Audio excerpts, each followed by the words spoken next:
Point well made. No, thank you so much. And very eloquent. Thank you. Thank you. It is now our pleasure to be able to introduce Amber Twitchell. Amber is the Initiative Director for Voices, which has both the Central Coast as well as a North Coast footprint, and we're grateful that Ms. Twitchell is here today. Thank you so much, and good afternoon / early evening to everybody. Appreciate everyone's time. As Chairperson McGuire said, I am the director of the initiative known as Voices. However, I want to point out that the title of director is a little bit of a misnomer. And the reason that that's true is because Voices is very much a youth-led, youth-driven initiative.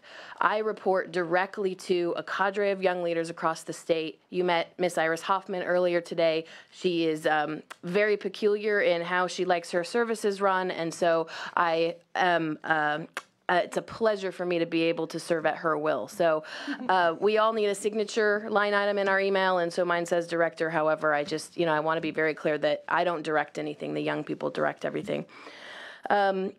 10 years ago, a group of current and former foster kids were convened in Napa County and were asked what is missing from the quilt of services for foster youth in this county. They came up with this idea of a safe place where services were located under one roof and where they felt like they could come and be whoever they wanted to be, and where the services were delivered in a developmentally appropriate way by their peers.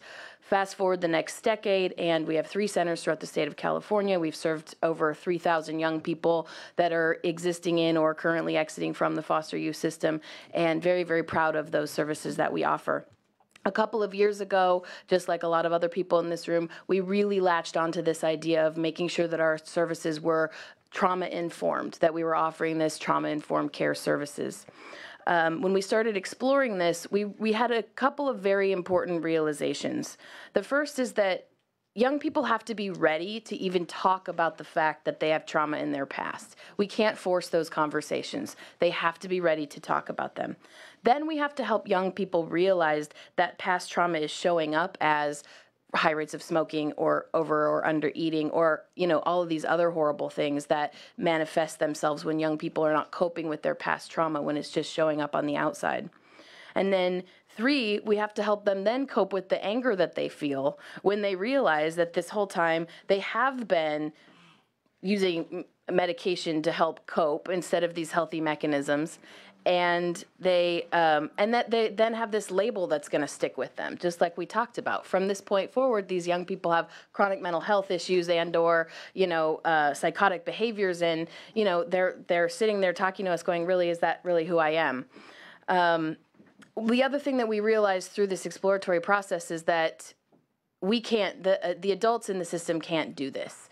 That this is most powerful when it's coming from their peers. When young leaders have the opportunity to talk to their peers and say to them, I have been through this, I know what you are feeling, I trust this doctor, please let me take you to him. That is when we're going to see the changes be made. We started our services by asking, actually, this is a coincidence, but Ms. Hoffman actually is our health and wellness coordinator at Voices Sonoma, so she really does run those health and wellness workshops. She goes in and talks to other young people and helps them to realize how their past trauma is showing up for them and helps them to feel safe in talking about what that looks like for them. And there really have been fantastic results that have come out of these processes. We've had young people come out and say to us, I did not know why I was cutting my arm up, but I know now that it's because I'm hurting inside and I really want your help. Or I didn't realize that I haven't been eating for months on end because I'm unhappy and because I have these feelings that I'm holding on to, but I really want your help. And so we've had these amazing results. The problem is that if we are not able to launch on that in that exact second, we may lose that young person's opportunity to really access these services. And the services may or may not be available at the county level, but it doesn't really matter if the services are there if the young people are not accessing them. And so, you talked about how things are kind of going this direction, and that is very much happening, and we don't know why. All we know is that if we can't get these young people into systems of care at that moment when they are ready, they may pass on that opportunity, and we're going to have, to then try a whole different cadre of solutions. The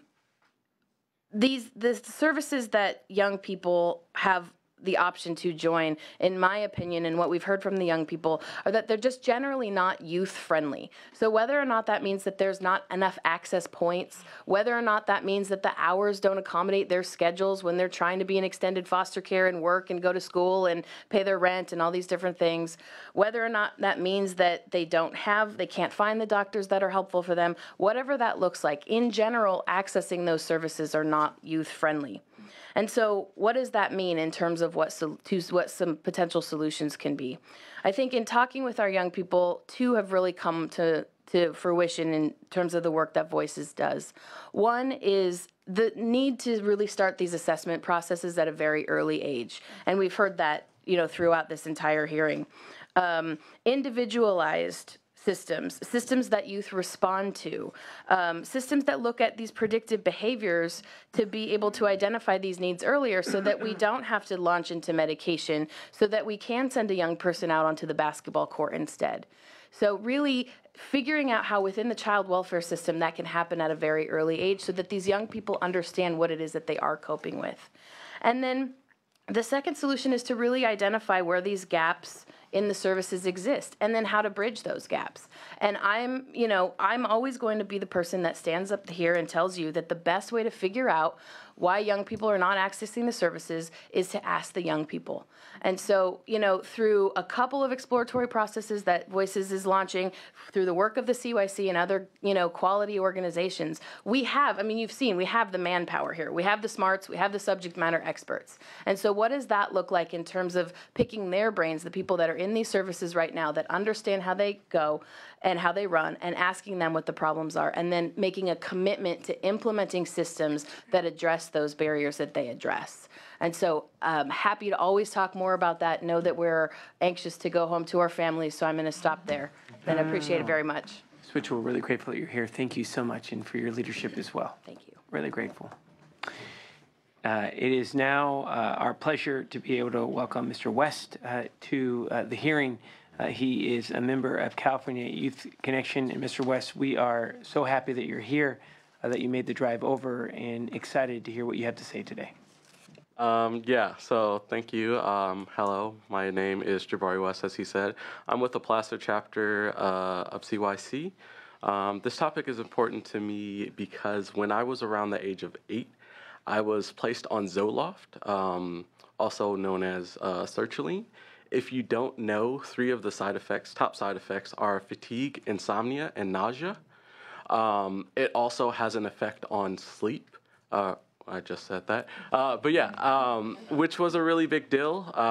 And I had been placed on it for roughly about 10 years, which had even more side effects due to that. I'm currently 21 and still troubled by the medication I had taken. Like I said, I had been on it for a really long time. It wasn't until around the age of 17 that I actually started working on getting off of the medication. Not only was I on it for a really long time, a time that I believe to be very absurd, I was also prescribed an adult dose, even at a really young age, a dose that seemed to be really ridiculous. And there were many people who had said that but did nothing about it. There were times where the dose was either lowered or raised without any warning or reason. Throughout the whole time I was taking this medication, I was also taking other things that were having other effects. But I always knew there was something wrong with the medication. I kept a journal throughout the whole process, probably about maybe like 2/3 of the process, a day-to-day journal, voicing the fact that I didn't actually feel that I needed it. Also the fact that I felt like it was controlling my emotions.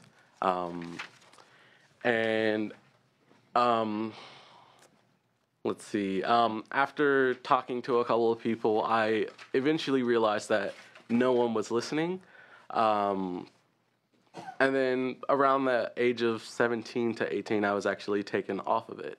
Around the age of 16, my psychiatrist stated that the medication was actually making me manic depressive, which was the complete opposite of what it was prescribed for, which was even interesting then because she still did nothing about it.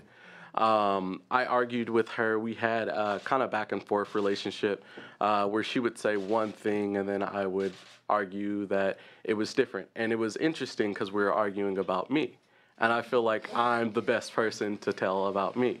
So it was a really, really irritating relationship. And then after she finally caved in and decided that it would be good for me to get off the medication, but right before we started working on that, she quit. So I had to go through the process with a whole nother psychiatrist, which eventually, after a few sessions, kind of saw what I was saying, and eventually started working with me to slowly lower the dose of what I was taking. But it took me to have to actually threaten to not take the medication for me to actually get to the point to where they were leaning me off of it. Throughout this whole time, only one person that I had talked about with this had helped me. He was the therapist of a group home I had moved into at the age of 15. I really connected with him because the first thing he did when I moved in was he just sat. We had a meeting, and then I came back later and moved in. But he just sat in the meeting, and then the first thing when I met with him, he told me everything about him, showed me pictures of his kids and everything. So it kind of made me feel like he was more of a friend and not a therapist. So I grew to trust him really quickly, and he was the one who helped me find my voice and getting to talk to my psychiatrist about this. I moved into a transitional housing agency roughly around the age of 17. So I got my first apartment then, and that's when we decided that it would be a good idea to figure out what I was going to do about the medication, because he was wondering whether or not I'd actually take it. And my response to him was no, because I didn't feel like I needed it. And his response was to take me to see my psychiatrist, and he sat through every meeting. And if there was something I didn't feel comfortable with asking or something I forgot, he would put that out there and he would say it himself, which made me feel even more comfortable. Mr. West, I don't mean to interrupt at all. We're going to need about 2 more minutes, and I apologize. Oh, I'm almost done. All right, I apologize. There we go. Other than him, I had my therapist, which took me about 6 months to actually like her, because I had so many different therapists before then, and it was all the same thing. And this was all while I was on the medication. Every therapist thought there was something wrong or thought the medication was helping, yet still there was something going on outside of that. And this therapist would sit in a meeting and just sit there and wait until I wanted to talk. And it kind of hit me once she decided she had a meeting with a bunch of other people and the guy who helped me get off the medication. And they told me that I no longer had to take therapy because I no longer needed it. Wow. I went on to go into therapy with her until I emancipated out of AB 12 because of that one decision, which made me trust her a lot more. After all of this, the medication and everything, I ended up moving out of transitional housing at the age of 19 after I graduated high school from Castro Valley Adult School. I finished 2 semesters in less than 2 years in less than 6 months. Wow. And then finally I moved out this way to Rockland to go to Sierra College so I could pursue higher education. I currently now have 2 full-time jobs and live in my own apartment. Oh my gosh. Hey, give him a round of applause, my goodness. You have to feel so proud. That's amazing. Thank you. Mr. West, you did a fantastic job. And you talk about kicking tail. Really, thank you so much. And we're grateful you're here. And want to say thank you to our panel. And what I'd like to be able to do is open it up to the senators, and we'll go to the majority leader and then to Senator Hancock. Well, I don't have anything to add. I'm so impressed, particularly by the heroes and sheroes here today who have survived, and not just survived, but thrived. What amazing success stories. And there's several books here to be written, I think. But you all showed tremendous perseverance to succeed, and are the real primary architects of your success. But all of your stories talk about key life rafts that weren't there a lot of the time, but when they did surface, it was a catalyst. I had a question. I think it's Ms. DeMarco in the NMT program. So you mentioned there were certain therapies that have proven to be very useful in terms of the relation building and the activities necessary to create the base or the self-confidence to take advantage maybe of more traditional therapies. But you also suggested that Medi-Cal doesn't cover those. So my questions are twofold. How, I think you made reference, how are you paying for those now? And have there been any efforts to get Medi-Cal to review those coverage decisions? To answer your last question first, no, we haven't gotten that far in it. We've been working on the connection to these resources in the last probably 9 months, but I've got a number of different contracts with local community providers that do OT services, speech and language services, drumming, yoga, art, expressive arts, you know, the YMCA, we're partnering with the YMCA and around gym memberships and things like that. But, and that's why Medi-Cal wouldn't pay for those kinds of things, because they're, you know, they don't pay for animal-assisted therapy unless it's in the course of a therapist doing rehab services. So, you know, gardening services might be a rehab program that you could do, but it's not the traditional therapy that Medi-Cal authorizes through, you know, our youth systems. So we realized that very early on in our first year of training, staff were learning how to do these assessments, and they're sequential in nature in the sense that it really gives you a visual map of where in the brain you need to start, whether it's at brainstem or limbic system, in terms of where the disorganization or developmental issues are. And so those kinds of interventions are much more activity-based and are outside of the traditional 50-minute hour. Right. And so it's really looking at much more of building a therapeutic web in the community than a standalone service. It's more of clinicians operating as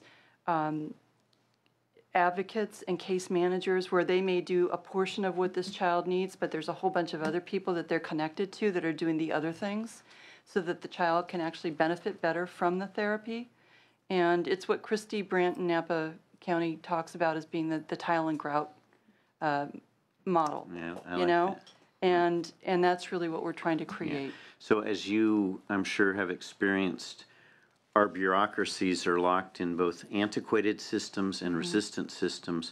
We've seen in our prison systems, art programs, yoga, drumming, things, they get mocked by certain members of society, even certain members of our legislature, as a misuse of taxpayer money. Right. And I think your testimony and the positive experiences, we need to just amplify the success stories. And from even a cost-benefit analysis, the investment in swimming lessons, if it proves to be a catalyst for somebody regaining their health, in the long run is going to be a much less expensive investment than years of protracted, complex drug therapies, et cetera, Exactly. et cetera. We're not doing cloud therapy. I've had people tell me that. And what we have now that we didn't have even a few years ago is the neuroscience that shows us why it works. And the research, like from Dr. Perry and many others, that gives us the data that we need. one of the slides that I sent up ahead of time for your background information is a slide that Dr. Perry uses a lot that shows that in residential programs, and we've seen this in our own level 14 where we've implemented this with our whole staff, we've thrown out the point and level system completely. And what you see in a very short period of time is a drop in seclusion and restraint and psychotropic medication and an increase in staff satisfaction. You know, it's a hand-in-hand thing because, and what we see is that when new kids come in, they get an NMT assessment. We have a whole array of somatosensory activities in the program, and it takes about a month for them to settle in, and after that, the episodes pretty much go away, and kids are getting better at a much faster rate. Well, and again, so we're hoping to have the data that you're talking about soon. thank you. And again, if we can help to put a spotlight on it, that's our job. But you're the real messengers here today. So thank you, to all of you on the panel. Thank you, Mr. Chair. Well, thank you so much, Senator. Very grateful for your hard work and really happy that you're here. We're going to go to Senator Hancock. Thank you. Thank you, Senator McGuire. I have a bunch of questions. I know Please. it's late, but let me try to quickly to San Mateo. If Medicare or Medi-Cal doesn't pay for it, do you put up? How do you pay for it in San Mateo County? So we passed a Measure A initiative about a year and a half ago, and it's paid for. Is it a youth program? No, it was Funding? a community tax, basically. And the Board of Supervisors in our county decided to utilize the majority of this money to try and rebuild a lot of our youth system services from the public schools to our more intensive programs that we lost over the budget cuts over the last 10 years. And so along with that, they allotted a pot of money for trauma-informed interventions, specifically for this NMT program. And so as we do assessments and identify what a child needs, the clinicians send me the referral for the service that they need, and I'm able to contract and pay for it out of that fund.